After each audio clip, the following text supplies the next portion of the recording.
Buenos días, les ruego vayan tomando asiento. Va a dar comienzo a la siguiente sesión del programa de actividades Innova for Defensec.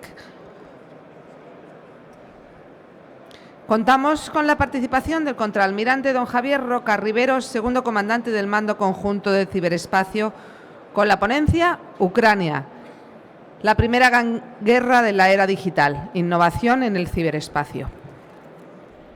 Muchas gracias, Belén. Vamos por aquí. Aquí. La cierro por aquí. Buenos días a todos, muchas gracias a los que estéis aquí, a los que nos siguen a través del ciberespacio por streaming y por supuesto a la organización de FinDev. Vamos al lío. En principio podría parecer que la guerra de Ucrania es una vuelta a la guerra de trincheras, de bombardeos indiscriminados que asolaron Europa el siglo pasado, pero nada más lejos de la realidad, porque estamos siendo testigos privilegiados de la guerra tecnológicamente más avanzada de la historia de la humanidad. Y ello es así gracias a la exitosa utilización de un nuevo ámbito de las ciberoperaciones, el ciberespacio. Durante milenios, las guerras se libraban únicamente en el ámbito físico. Eran guerras, la guerra es cruel, es sangrienta y era visible. Hoy en día lo que vemos en Ucrania, que la guerra sigue siendo sangrienta, sigue siendo cruel, pero a menudo es invisible, al menos a los ojos de la mayoría. Y créanme, ¿por qué pasa esto? Porque el conflicto corre paralelamente a través del ámbito físico y del ámbito ciberespacial. Y lo que ocurre en el ámbito ciberespacial, la gente muere y sufre por lo que pasa allí. Yo, antes de estar en el mando del ciberespacio, trabajaba en la transformación digital de la Armada durante 3 años. Era el lado bueno de la fuerza. Era la gestión de grandes volúmenes de datos, la automatización de procesos, todo era bueno y bonito. Ahora en el mando conjunto del ciberespacio he sido testigo del lado malo de la fuerza, que es mucho más maligno, más potente y más peligroso. Créanme en ello.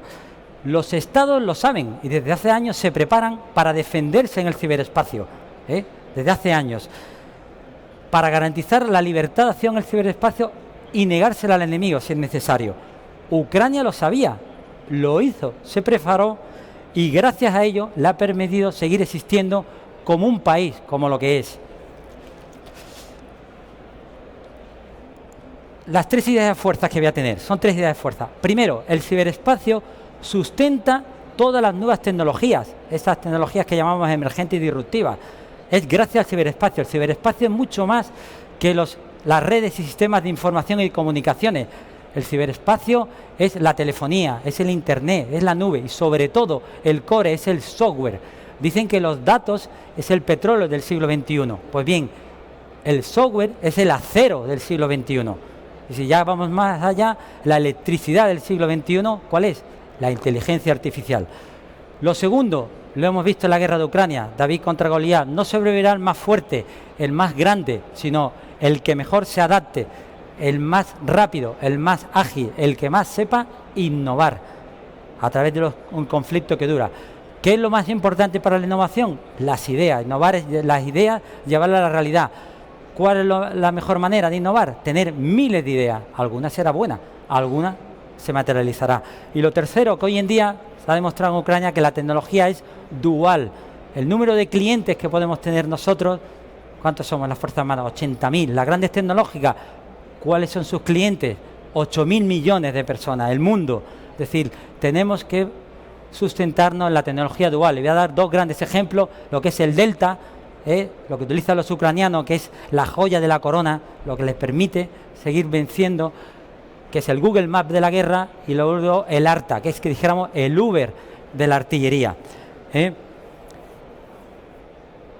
Y luego estas fotos son los 5 ámbitos de las operaciones. Yo me voy a dedicar sobre todo al ámbito ciberespacial.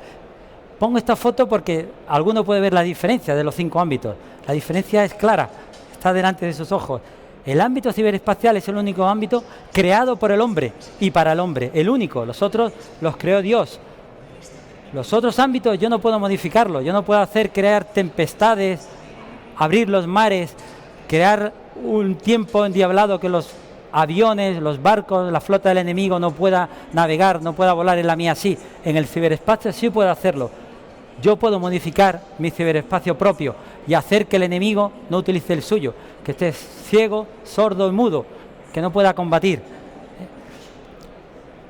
De la película que le estoy contando, este es el resumen, esto es como el flashback de la película, porque la última vez que pasó lo que estamos viendo en Ucrania fue hace poco más de 100 años y ocurrió también en Europa. Fue la última vez que dos grandes potencias o dos grandes alianzas se enfrentaron en suelo europeo después de tiempos de relativa paz. Bueno, pues ese es el resumen de mi conferencia. Esto ocurrió el 1 de julio de 1916, al nordeste de Francia, en las proximidades del río Le Somme. Bueno, tras muchas semanas de una inmensa lluvia de artillería, como mandaba la doctrina, como así habían sido adiestrados durante años y años los ejércitos europeos, esa mañana, esa fría mañana, bayoneta calada en el fusil y a toque de silbato, 120.000 soldados, la gloriosa infantería británica y francesa, salieron de sus trincheras y marcharon en formación cerrada contra las líneas enemigas. Allí les esperaban, ¿qué les esperaba? Las letales ametralladoras Maxim MG8 de los alemanes, que literalmente los barrieron. En unas horas murieron 19.000 soldados, en unas horas. Prácticamente es como, para que lo pongan en perspectiva, es como si desapareciera toda la Armada española en unas horas. 30 y pico mil bajas, entre heridos y desaparecidos, en unas horas. Lo más triste es que nadie entiende todavía cómo el alto mando no mandó parar esa carnicería, porque siguieron un día y otro día y otro día. Así, una guerra de desgaste como la que vemos ahora, hasta el 18 de noviembre de ese mismo año, del 16, donde pararon las hostilidades y por unos ridículos 320 kilómetros cuadrados habían fallecido más de 1 millón de personas. ¿Pero qué pasó allí? ¿Qué pasó allí? ¿Qué es lo que pasó? Lo que pasó es que los altos mandos no fueron capaces de interiorizar el carácter de la guerra. O sea, la naturaleza de la guerra nunca cambia, es un choque entre poderes políticos, pero el carácter de la guerra cambia con la sociedad. Ya no combatimos con espadas, ya no asediamos ciudades. Pues en aquellos momentos ellos eran ciudadanos de la era industrial y estaban familiarizados con la tecnología. Habían visto, probablemente habían viajado en tren, conocían la existencia de aviones, de líneas aéreas, hablaban por teléfono, el motor de combustión, pero no lo aplicaron al combate. Uno de los bandos no lo aplicó al combate. ¿Por qué? Por el peso de la tradición, de la doctrina, por la natural resistencia al cambio, por intereses particulares y corporativos. Sea por lo que fuera, no lo interiorizaron. Y así les fue. Nosotros no somos ciudadanos de la era industrial, somos ciudadanos de la era digital. Y estamos familiarizados a utilizar Google Maps, Bizum, todo este tipo de la nube, Uber, etcétera. Y no somos conscientes de las capacidades que eso pueden proporcionar al combate. Eso es el flashback de lo de ahora. No somos conscientes que cualquier plan, cualquier procedimiento, etcétera, hoy en día que tenga, porque esto gira a una inmensa velocidad, cualquier procedimiento que tenga más de 2 años es ya casi como un pergamino. Cualquier sistema tarda tanto en pasar en producción el sistema que cuando ya está en producción está maduro o casi obsoleto. O sea, cualquier plan, etcétera. Eso es como lo que pasó ahí, lo que decía, debido a eso todavía existían gloriosos regimientos que cargaban con lanza y sable contra blindados alemanes, contra nidos de ametralladora. Es como si hoy en día nosotros todavía utilizáramos postales para comunicarnos en el campo de batalla. Esto que les digo, esto que ven aquí como un queso gruyere, eso es una foto de un campo ucraniano, todos esos son cráteres de proyectiles de artillería lanzados por los rusos, ¿no? ¿Por qué? Lo que les quiero mostrar aquí, que la superioridad tecnológica siempre ha sido clave en todos los conflictos, siempre la tecnología ha sido clave. Por hoy en día, porque estamos en un momento único en la historia de la humanidad, la transformación digital, donde se han integrado los ámbitos cognitivos, el ciberespacial, el espacio, etcétera, la superioridad en el ciberespacio es más determinante que nunca, y esto lo muestra. De nada sirve tener los mejores sistemas de armas si no conoces la ubicación, las capacidades, las intenciones del enemigo para utilizarlo eficazmente. De nada sirve tener la mejor inteligencia del mundo, que te la pueden dar los aliados, si no eres capaz de hacerla llegar en tiempo y forma a donde hay que utilizarla. Y eso te lo da la superioridad en el ciberespacio. En los momentos de mayor digamos, combate artillero, los rusos lanzaban 50.000 proyectiles al día, 50.000 proyectiles al día, con un éxito, tenían un 2% de éxito, lo cual implicaba más o menos que batían 1.000 objetivos al día, 1.000, utilizando 50.000. Eso es una eficiencia pobrísima. Eso estamos hablando de unos 150 millones al día en proyectiles de 155, los más baratos, los que valen 3.000 euros cada uno. Los ucranianos lanzaban 5.000, en vez de 50.000, 5.000, pero su precisión, gracias a la superioridad del ciberespacio, era del 20%. O sea, batían 1.000 objetivos, los mínimos, a un coste infinitamente mejor. Eso es la superioridad que te da en el ciberespacio. Eso es lo que hacían ellos. Ellos no hacían queso de Gruyère. Ellos, 5 blancos, ahí no se ve ningún otro cráter. 5 objetivos, 5 proyectiles. Bingo. Esto es lo que hacían ellos. Pues bien, esta es la última transparencia que pongo con letras. En el ciberespacio, las ventajas que da en el ciberespacio en Ucrania ha tenido lugar el mayor número de ciberataques destructivos que haya sufrido jamás un país, a sus redes e infraestructuras críticas, los que se llaman los Computer Network Attack. Pero el uso del ciberespacio para los fines de la guerra ha ido mucho más allá que los sistemas de información o los sistemas de comunicaciones. El mantenimiento heroico de la conectividad, de la telefonía móvil, del Internet, el uso magistral de las redes sociales, Telegram, Twitter, el increíble y ambicioso e innovador uso de las aplicaciones de los móviles, las app y de las aplicaciones web, los bots, han permitido a Ucrania mantenerse de pie en el combate. Eso ha sido. El uso de los satélites de baja órbita, Starlink, el uso de las aplicaciones del roaming nacional, las aplicaciones como DIA, Eiralan, Bachu, Eboro, EPO, son ya parte de la historia militar, muy poco conocida por todos. Toda esa superioridad en el ciberespacio, lo que le ha permitido, Ucrania lo sabía y se preparó para esto. Lleva preparándose 8 años, lleva preparándose para este combate en el ciberespacio. Le ha permitido estas 4 cosas, mantener, estas son las más importantes, mantener la moral y comunicación de su población, no solamente de los líderes políticos, de los líderes regionales, de los líderes locales, los líderes espontáneos de las comunidades. Es impresionante el discurso que dio Zelensky el 25 de febrero, el día después de la invasión, a su población, porque había conectividad. Él tenía un teléfono cifrado, pero todo el mundo tenía sus teléfonos. Eso lo ha permitido. Zelensky habla todos los días con su población. Multiplicar la eficiencia de las fuerzas propias. Lo que decía, la inteligencia ha llegado donde tenía que llegar y cuando tenía que llegar. Han multiplicado la eficacia de sus tropas. Obstruir la acción del enemigo. El enemigo, lo explicaré ahora, hubo un momento que estuvo ciego, sordo y mudo para combatir. Los ucranianos, y luego, muy importante, llamar la atención de la comunidad internacional, obtener la solidaridad.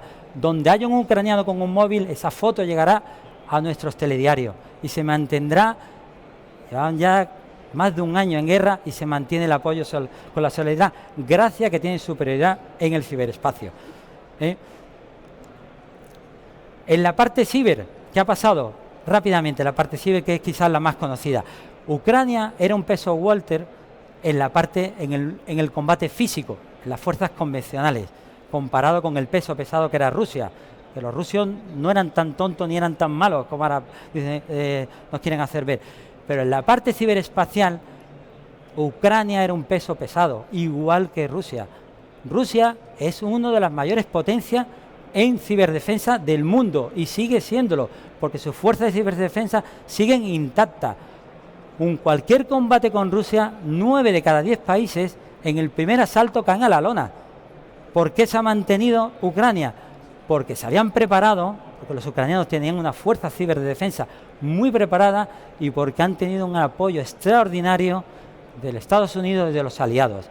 En octubre del 21, 5 meses antes de la invasión, un grupo liderado por el Mando Cibernético de los Estados Unidos, un grupo de caza avanzada, fue a Ucrania a defender, a proteger la columna vertebral del país, que es la infraestructura crítica, el Ministerio de Interior, Seguridad y el Ministerio de Defensa. El 80% de esa infraestructura, de su columna vertebral, estaba comprometida por malware ruso. Lo limpiaron lo protegieron, llevaron sus datos a la nube y pusieron herramientas para defender desde fuera de Ucrania. Ellos tienen el apoyo, bueno, conocido de Microsoft, de Mandiant, de Google, Amazon, Exet, la mayor la checa, de una potente, o sea, no es cualquier cosa este apoyo. O sea, Microsoft son 180.000 ingenieros a tiempo completo. O sea, que te apoye Microsoft no es cualquier cosa. Bueno, esta presentación nos lo dieron expresamente, nos autorizaron a ponerla nuestros homólogos del mando ciber ucraniano que estuvieron con nosotros el año pasado para, bueno, ayudarles en lo que pudiéramos a defenderse de los ciberataques rusos. Bien, estos son los objetivos estratégicos que ellos vieron que tenía Rusia en el ciberespacio. Fíjense ahí si ven algo curioso. Ahora se los digo porque no tenemos tiempo, pero bueno, los objetivos son espionaje, los que tenían los rusos, lógicamente espionaje, destruir la infraestructura crítica, muy bien, desestabilizar el país, fenomenal, limar, erosionar la confianza de la población en sus líderes políticos, causar pánico, el caos en el país, dividir el apoyo europeo dentro de Europa a Ucrania, etcétera, etcétera. ¿Qué ven ahí? Que ningún objetivo estratégico era un objetivo militar. Porque el centro de gravedad de Ucrania, lo que sostiene Ucrania es su población, sus fuerzas no sus fuerzas armadas. Por eso ningún objetivo, el objetivo de Rusia no es destruir a la armada de Ucrania, al ejército de Ucrania, no, es destruir la voluntad de defenderse de los ucranianos y el apoyo internacional y que acepten sus condiciones. ¿Qué pasó en la telefonía? Impresionante lo que ha pasado aquí. Esta es lo que han llamado la batalla, la heroica batalla por la conectividad, por la telefonía móvil. Una vez más, aquí la clave es la preparación. Hay que entender que en el 2014 y Crimea, en el plazo de una semana, pasó de ser ucraniana a ser rusa. Y todo lo que había en Crimea pasó a ser ruso. Todos los comunicadores, todos los operadores de telefonía, todo lo que había allí, todos los sistemas de mando y control, todo. Dijo, esto no nos vuelve a pasar otra vez. Entonces ellos se prepararon porque iban a venir luego, como así pasó. El ritmo y alcance de las decisiones que se tomaron por tanto el regulador de telecomunicaciones de Ucrania como los tres grandes operadores, Kyivstar, Lightcell y Vodafone Ucrania, es impresionante. Esto en Europa, en España, llevaría meses, años. Instrucciones, no da tiempo tampoco a contar todo, pero el 24 de febrero, el día que cruzaron la frontera, las tropas rusas tomaron decisiones estratégicamente que en España, bueno, en Europa sería inviable. Entre ellos, bueno, asignaron frecuencias a mayor número de frecuencias, previendo el flujo de refugiados al oeste de Ucrania, quitaron el límite de crédito a las tarjetas y sobre todo una que también, que esto ya forma parte de las enseñanzas de la guerra, eliminaron el roaming de Bielorrusia y de Rusia. Los rusos llevaban meses apostados en la frontera y ¿qué utilizaban? Los teléfonos, sus teléfonos, porque los sistemas de mando y control militares no eran suficientes. Cruzaron la frontera, le quitaron el roaming, se quedaron mudos, no pudieron hablar, pero es que lo tenían mucho más previsto. Ellos se establecieron que jamás en el mundo se ha hecho solo una vez, el roaming nacional. Eso no solamente requiere un acuerdo de los teleoperadores, sino unas capacidades complejas, cuestiones técnicas también. Es decir, cualquier teléfono, independientemente del operador que tú tuvieras suscrito, tendrías cobertura en España. Los héroes de Mariupol solo quedaba una torre de Lightcell y todos tenían cobertura con esa torre de Lightcell. O sea, eso es impresionante lo que hicieron. Ellos sabían que los rusos le iban a coger las tarjetas SIM a los ucranianos para llamar a sus casas, para llamar a Kiev, para llamar al Kremlin, etcétera. Tenían un sistema, cuando ellos robaban tarjetas SIM ucranianas, se notificaba a ellos y ellos monitorizaban esas comunicaciones y daban cuentas de ellos y utilizaban, etcétera, etcétera. Bloquearon proveedores de servicios, millones y millones de direcciones IP, mandaron SMS a los rusos para que se rindieran, miles de cosas que hicieron. La batalla de telefonía móvil es impresionante lo que hicieron. Por internet, impresionante. Todo el mundo pensaba, llega la guerra, vienen las tropas, internet va a desaparecer, menos mal que tenemos las redes militares. Pues ocurrió exactamente lo opuesto. Atacaron, destrozaron las redes militares, pero se mantuvo Internet. 80% de cobertura en todo momento en el país. Asombroso, impresionante lo que consiguieron. ¿Debido a qué? Como siempre, a la preparación que tenían. Lo que dije, en 2014 le cortaron Internet, no nos vuelve a pasar. Ellos establecieron una resiliencia en Internet, es como una tela de araña. Radioenlaces, enlaces satélites, enlaces terrestres, de fibra, de cable, etcétera. Ucrania tiene frontera con 6 países, con 4 amigos. Es más difícil dejar a Ucrania sin electricidad que sin Internet. Eso requiere preparación, eso no se improvisa y ellos lo hicieron. Tener Internet no es cualquier cosa. Tener Internet no es que me vaya a ver una serie de Netflix en las trincheras, que lo puedan hacer.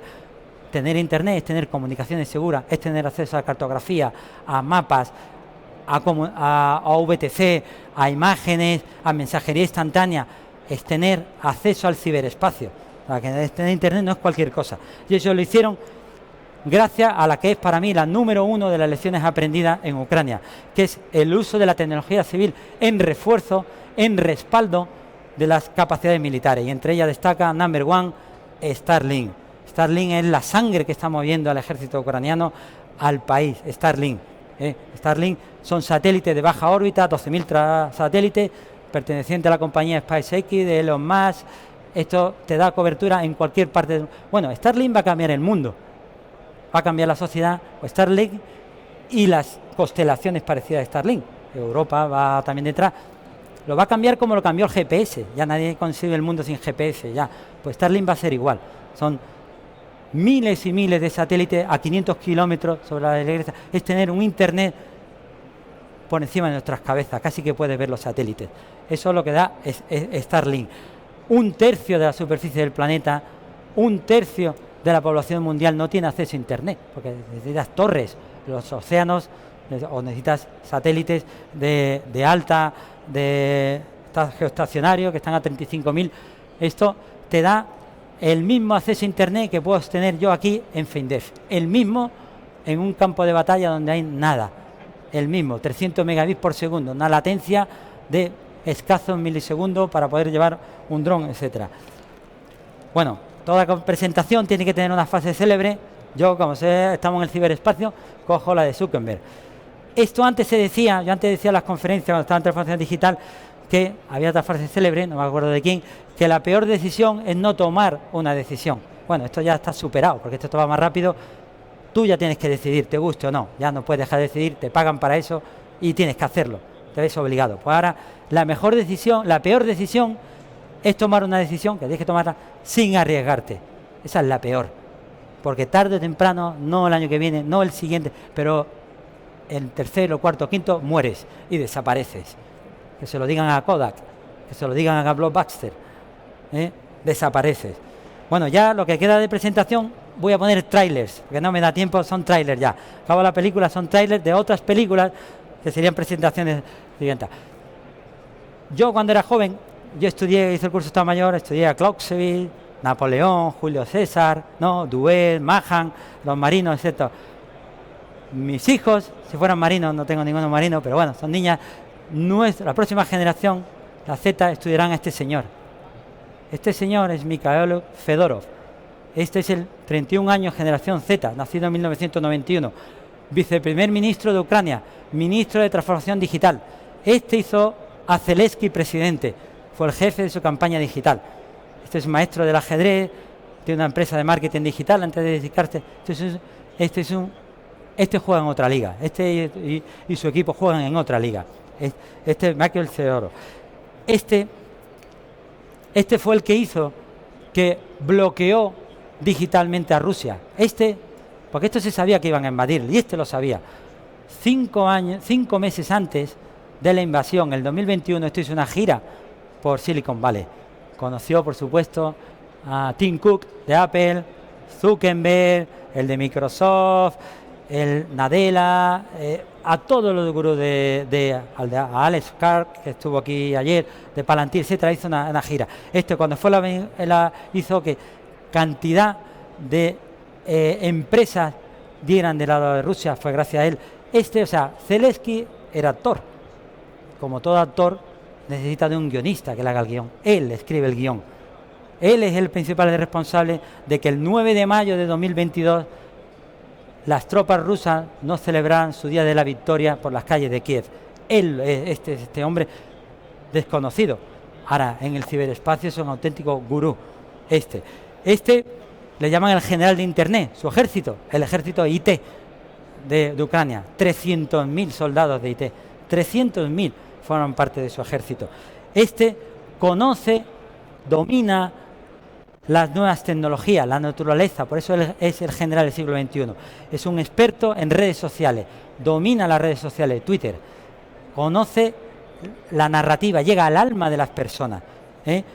Impresionante. Él es el que hacía los vídeos cuando Zelensky iba a los congresos, a los parlamentos de todos los países. Él hacía los vídeos.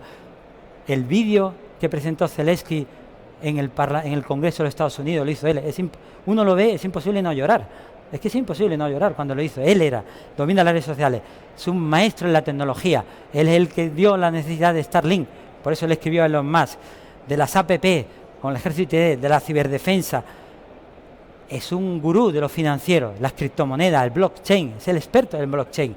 Él estuvo a punto de hacer una moneda digital.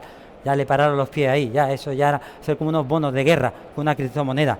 Él recauda cientos de millones de euros a través de NFTs y de criptomonedas.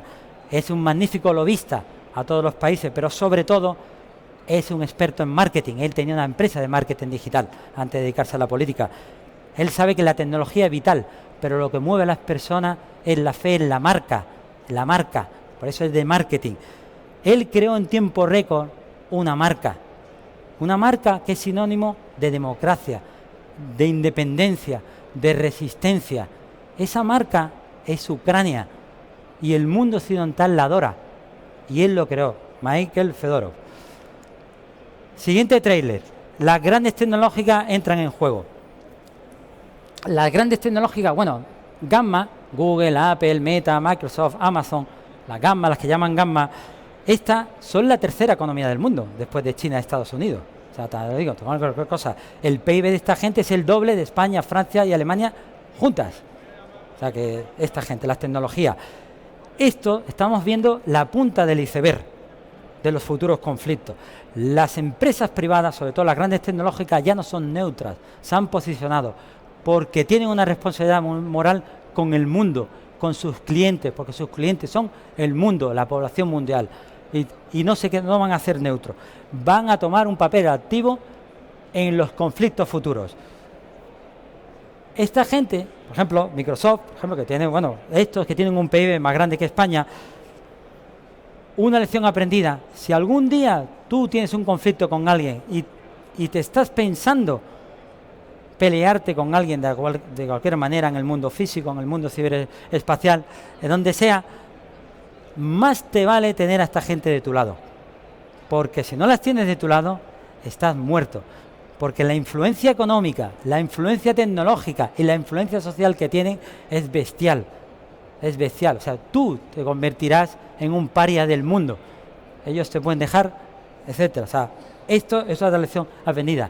Nosotros, tengo una foto aquí de Fortinet, nosotros los mayores, los boomers, igual no lo entendemos y no nos lo creemos, no nos lo creemos porque no nos creemos que tiene una foto de Fortinet, que es la empresa esta de los juegos, de estos, 350 millones de usuarios. Ahora mismo, de las 10 poblaciones, comunidades del mundo, solo 2 son naciones, India y China, el resto son de este tipo, son Facebook, TikTok, etcétera, pues Fortinet recaudó fondos en unos días para Ucrania, recaudó 144 millones. Bien, dice, una tontería, pero es porque fue unos días. Pero Fortinet, por eso no entendemos, organiza un concierto virtual de Ariana Grande, un avatar de Ariana Grande, y congrega 80 millones de personas. 80 millones de personas, o sea, el doble casi de la población de España. O sea, que no es cualquier tontería, son gente muy importante que tienes que dar a tu lado. No se ve la última tecnología no móvil. Aquí tenía, que se ve en catalán. La tecnología luchará codo a codo con los soldados. la inteligencia artificial, etcétera. Por ejemplo, Clearview. Clearview es una empresa de inteligencia artificial que reconoce patrones, o sea, caras, gente. Tiene un banco de datos, 20.000 millones de rostros de personas, 20.000 millones.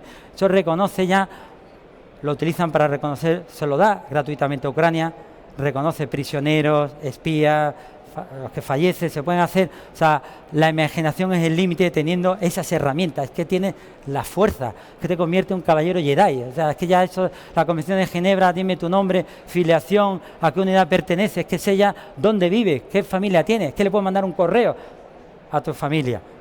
Porque ya lo sé, esto es Clearview. Luego, Maxar.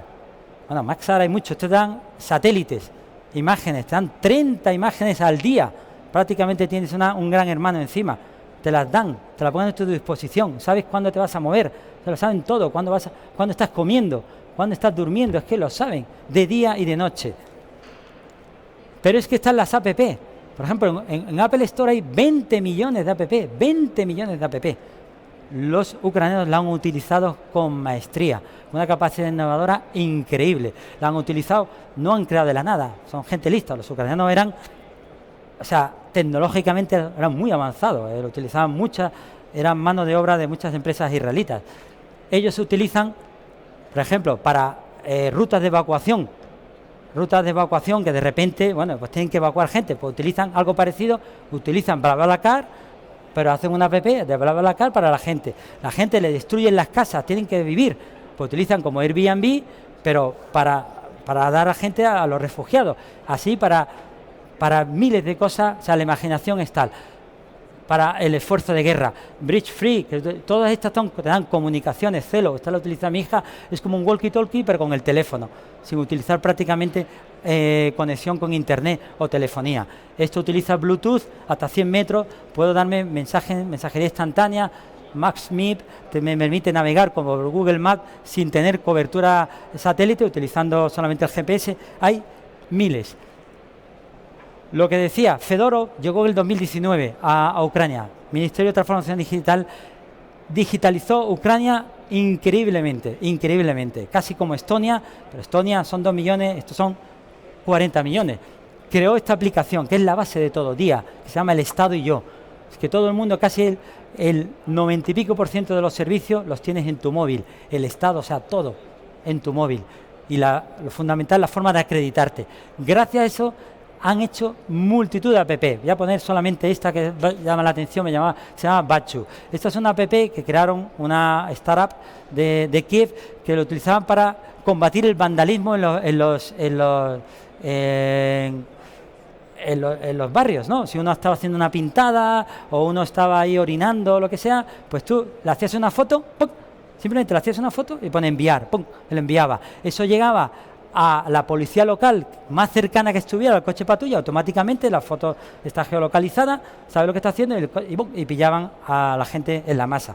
Pues esto lo utilizan ellos, lo han adaptado, y cualquier ucraniano que haga una foto a un carro de combate, a un avión, un helicóptero, a un ruso, a cualquier sospechoso, a un enemigo, hace una foto y le da a enviar y ya está. Eso llega a la unidad de inteligencia que la más cercana y darán cuenta con ello. Se convierten, tienen 30 millones de agentes UMIN, de inteligencia, de espía repartidos. Esto es bestial, la información que te dan. Bueno, y son más cosas. El uso de la inteligencia artificial, Primer, esta es bestial también. Esta lo utilizan, es americano, otra empresa norteamericana, que lo utiliza la Fuerza Aérea Norteamericana, se utiliza grandes catástrofes. Terremoto, un huracán, maremoto, tal, de repente todo colapsado, la gente empieza a llamar al 911 pidiendo auxilio y todo el mundo llama y deja de llamar, tal. Entonces es imposible gestionar eso. Una inteligencia artificial gestiona todas esas llamadas, sabe de dónde te llaman, reconocen la voz, saben qué tipo de urgencia y pueden gestionar los escasos recursos. Ellos lo utilizan, los ucranianos, ¿cómo lo han utilizado? Ellos, radioaficionados, ellos captan todas las comunicaciones rusas, porque se vieron obligados a hablar en claro. Tú, como lo hacemos nosotros, como se hace tradicionalmente, tú grabas una comunicación de 2 horas, se lo das a un analista que sabe ruso, lo tiene que escuchar con el caseo tal, tiene que anotarlo, hacer un resumen, dárselo a un tío de a un analista de inteligencia, ves si es pertinente, llevárselo a la unidad. Ya ha pasado el tiempo y tiene mucha gente. ¿Cómo lo hace esto? Automáticamente con software emula la radio, traduce, evidentemente, lo traduce del ruso al idioma que quiera, al ucraniano, y saca un resumen de lo que hay en 2 horas.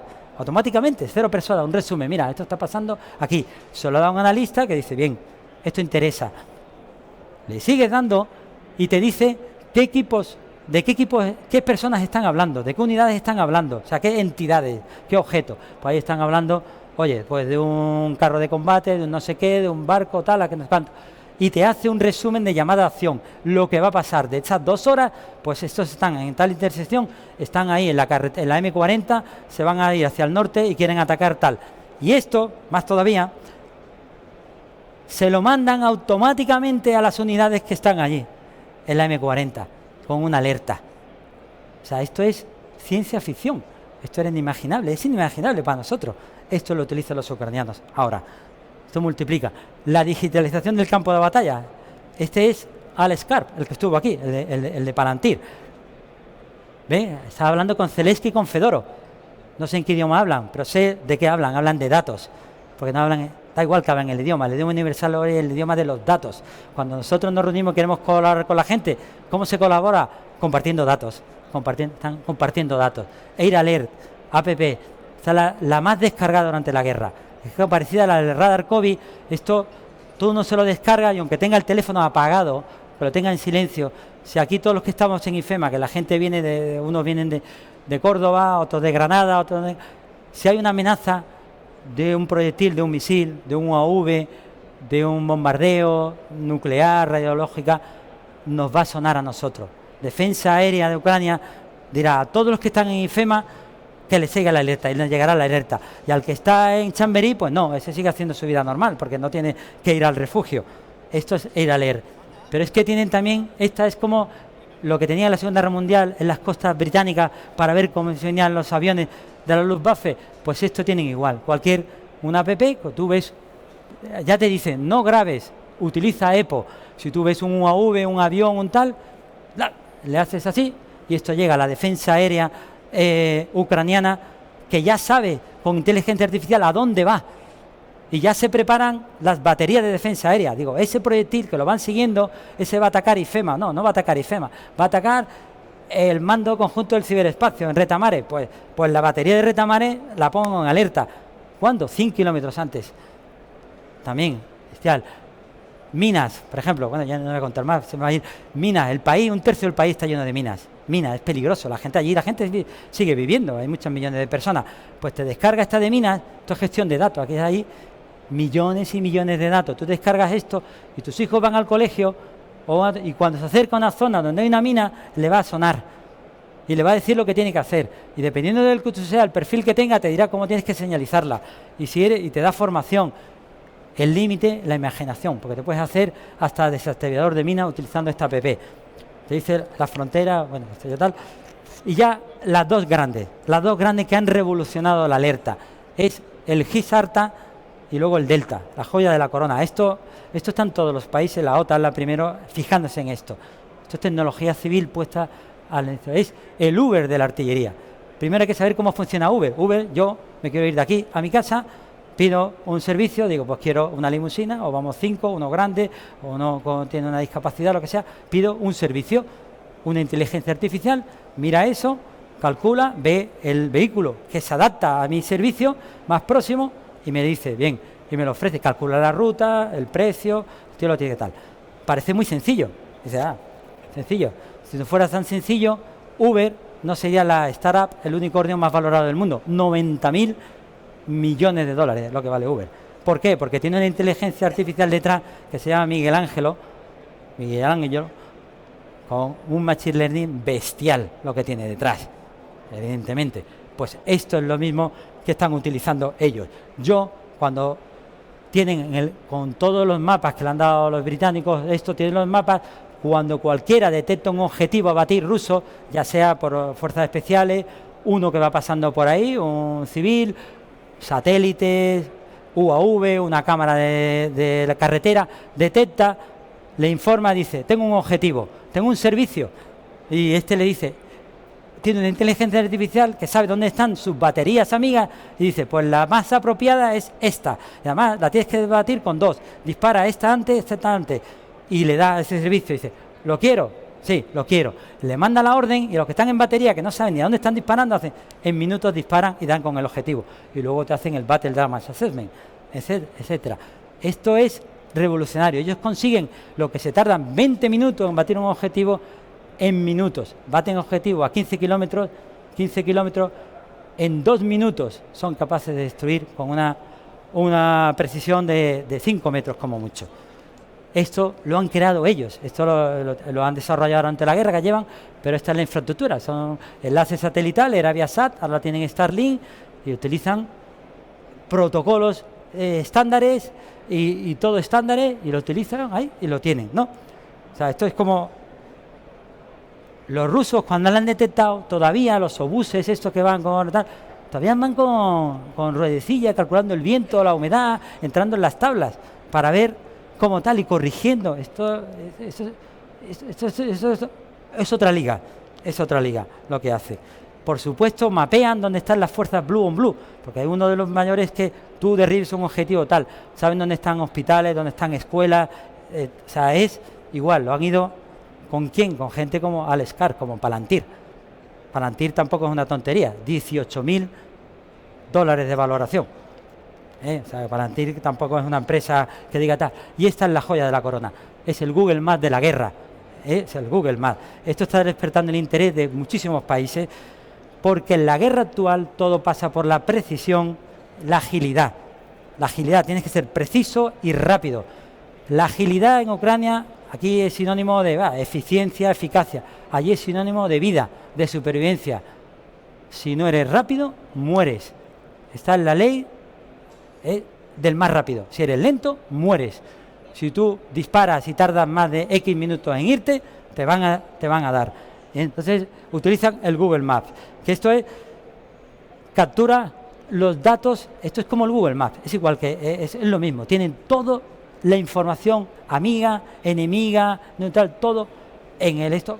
Evidentemente no es lo mismo lo que puede ver un capitán que lo que puede ver un general del esto, evidentemente, ¿no? Pero lo tienen todo, está en la nube, o sea, no se puede acabar, es de una ciberdefensa bestial, porque por supuesto los rusos es lo primero que quieren coger, porque si entran ahí, saben dónde están los malos, los ucranianos también.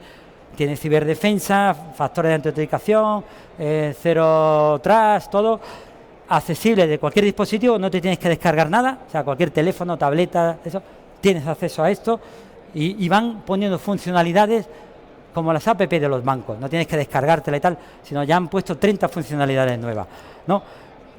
Esto lo tienen en vehículos, etcétera, ¿no? Delta, esto es una presentación que nos dieron ellos, también nos autorizaron a poner un par de ellas. Esto tienen herramientas colaborativas, o sea, esto es la guerra, ya no voy a decir el siglo XXII, pero bueno, esta guerra todavía, lo que decía, no se ha visto jamás esta guerra como la que estamos viendo aquí. Estados Unidos, que tienen todo el poder del mundo, el acceso libre al ciberespacio que tenían determinadas unidades, cuarteles generales en Afganistán, unidades muy pequeñas de operaciones especiales, pero es que aquí la tiene todo el mundo en todo el momento. Eso jamás había existido, ¿eh? Esto tiene diferentes capas, y esta es la presentación. Poner el vídeo. Esto es lo que se ve aquí. Esto es multidominio, sirve tanto para el mar como para la tierra. Es un breve vídeo de lo que ven aquí. Integra todo tipo de información que viene de los UAV, información que te dan los aliados, información que viene de satélites, etcétera. Está toda la información. Evidentemente, ya digo, cada uno podrá ver la que pueda ver. Esto utiliza como el Google Earth, te permite calcular una ruta de A a B. No es lo mismo, te calcula en tiempo real dónde está el enemigo. Si yo destruyo un puente, pues ya no puedo ir por ahí, te calcula como Google Maps, pero a lo bestia, porque en combate, o sea, no es lo mismo llegar tarde que muera. Entonces, esto te da todas las rutas, te mete vídeo, utiliza protocolos civiles, visualización en 3D, ahí se ve. ¿Se puede pasar hacia adelante? A ver si la isla de la serpiente, cómo puede hacerse en 3D, ahí se ve en 3D, dar la vuelta, como Google Earth, está la isla de la serpiente, y son fotos reales, que las pueden poner, dependiendo del interés que tengan, 30 fotos al día, o sea, saber dónde está. Fotos reales de la isla de la serpiente, integrada todo ahí, lo pueden ver. Si pasa ya más adelante, bueno, paso al siguiente, si pasa al siguiente ya, bueno, se pueden ver dónde están los tanques, si se lo han destruido, es el sueño de cualquiera que tenga que enfrentarse y tal. Este es el uso de la inteligencia artificial, eso es lo que decía. Estos son cámaras de carretera, esta es una cámara de carretera como la que tenemos en Boadilla, enfrente de nuestro mando. La inteligencia artificial, sin intervención de nadie, va detectando, detecta si es un acorazado, si es un vehículo de transporte de personal, si es una ambulancia, lo detecta y va geolocalizándolo, porque yo sé dónde está la cámara, y lo va metiendo en delta, sin nadie. Entonces yo sé que por la carretera de Boadilla, del Quinépolis, está pasando esta unidad o este batallón, lo que sea, está pasando por ahí a esta hora de tal. Y esto tiene herramientas colaborativas y le está dando la alerta al mando que tiene que defender esa zona. Y ya sabe, y le calcula, y dice, van a llegar a tal hora. Y si se paran a comer, también lo voy a saber. Y me va diciendo aquí, mira esta, oye, tal, oye, párame eso, que quiero ver esa antena que llevan. Estos son cámaras, tienen todas las cámaras que pueden. Los rusos ya se han dado cuenta, porque esto está durando mucho. No utilizan las cámaras, pero estos son, fijaros la potencia que da eso. La información está disponible y todo. Y ya lo último, el último tráiler, antes ya de los créditos.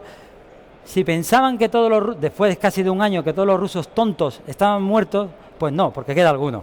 Y esto es el uso, que también es otra característica de esta guerra, de la inteligencia en fuentes abiertas, que es bestial. Decían que la guerra de Irak era la primera guerra televisiva, CCN, esta es la primera guerra de redes sociales. Esto es un voluntario ruso, cualquiera que fue a una unidad, fue a luchar a Ucrania, ¿no? Este fue concretamente a una unidad que estaba de los Spetsnaz, ¿no? De las fuerzas especiales rusas, la 10ª brigada, en una ciudad que se llama Sai, que de 700 habitantes, pequeña, ¿no? Pues en VK, que es el Facebook ruso, que tiene millones, pues colgó su foto. Y el tío se creía que era listo, y dice, no, yo la foto le quito todos los metadatos, que no esté geolocalizada y tal, bien. Pero la foto no se dio cuenta que pone foto para que la vean su familia, pero se ve ahí, el suelo, el tipo de suelo, se ve ese logotipo que pone IGP, que es Grand Prix. Esto lo monitorizan los ucranianos de la zona y se dan cuenta que los Spetsnaz, que no son tontos, son fuerzas especiales, son tontos, eligieron para su cuartel general un club de campo, se llama Grand Prix, un club de campo de esta ciudad, que está en medio del campo. Lo detectan utilizando Delta, dice, ahí están, ¿no? Este club de campo, ¿no? El suelo es el mismo, GP, los que viven allí lo saben, en la ciudad de Shanghái, y dan cuenta de ellos. Estaba en ese club de campo. Ese club de campo, al día siguiente, ya no existe. Y no hay cráteres, aquí no hay queso gruyer. Son muy cara la munición.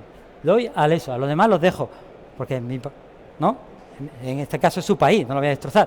Eso está, y encima el hombre, que fue el causante de que murieran muchos compañeros suyos de fuerzas especiales, no estaba, pues encima le hace el damage assessment, no, le dice, él viene y dice, mira cómo ha quedado. Entonces yo ya sé, oye, pues ha sido efectivo, ¿le doy más o no le doy más? O sea, no. Yo le preguntaba al coronel ucraniano que vino, digo, esto de los smartphones es peligroso, no, tal, le decía, ya, pero es un arma de la guerra. Es más, si tú le das a un soldado ucraniano mi fusil o mi smartphone, te va a decir, toma el fusil. El smartphone es el arma ahora del combatiente, porque da mucho. Ya digo, no solo en las trincheras, que las semanas pasan, los meses pasan, bueno, tienes que comunicar con tu familia, te aburre, ver tal, es porque es un arma realmente.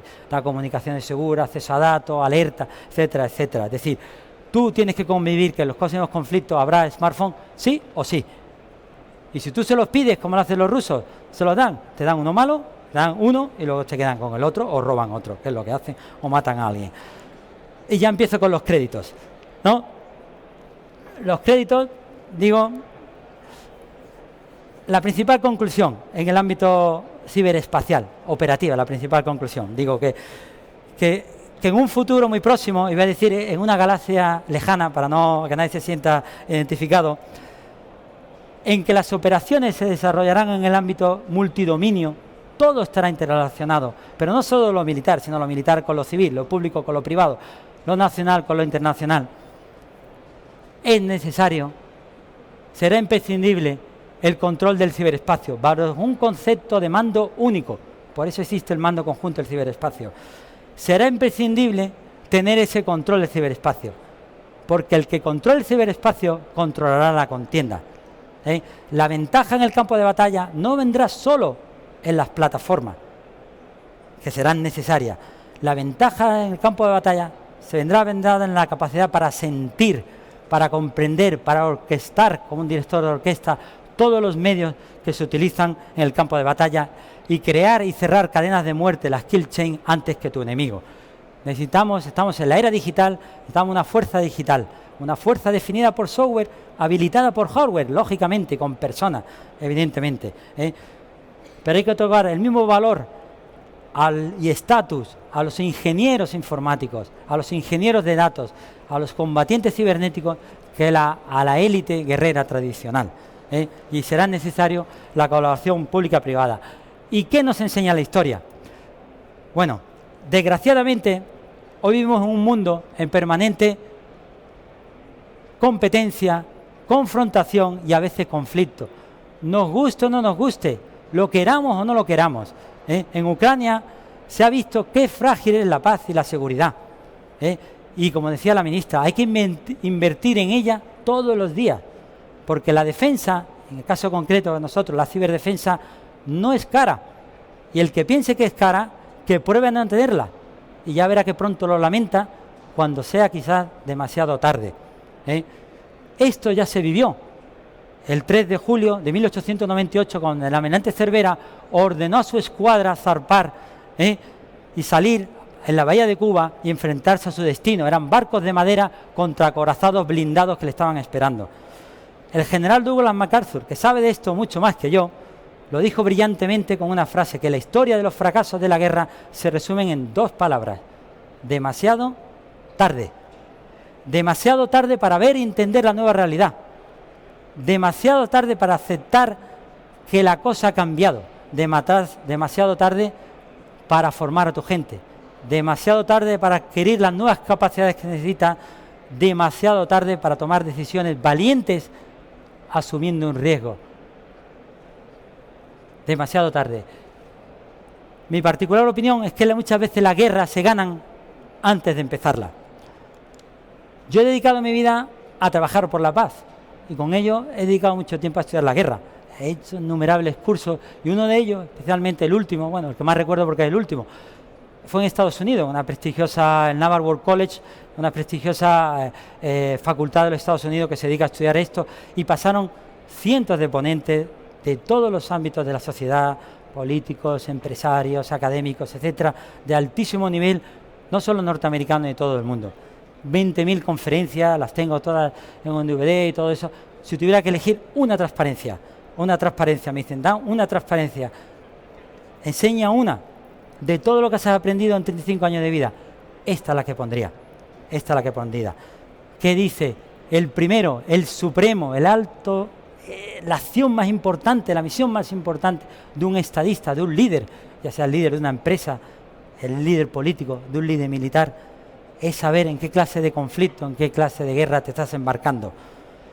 Si vas a luchar contra un ejército o contra un gobierno, si vas a luchar contra un pueblo, si vas a luchar contra un mundo o si vas a luchar contra una idea.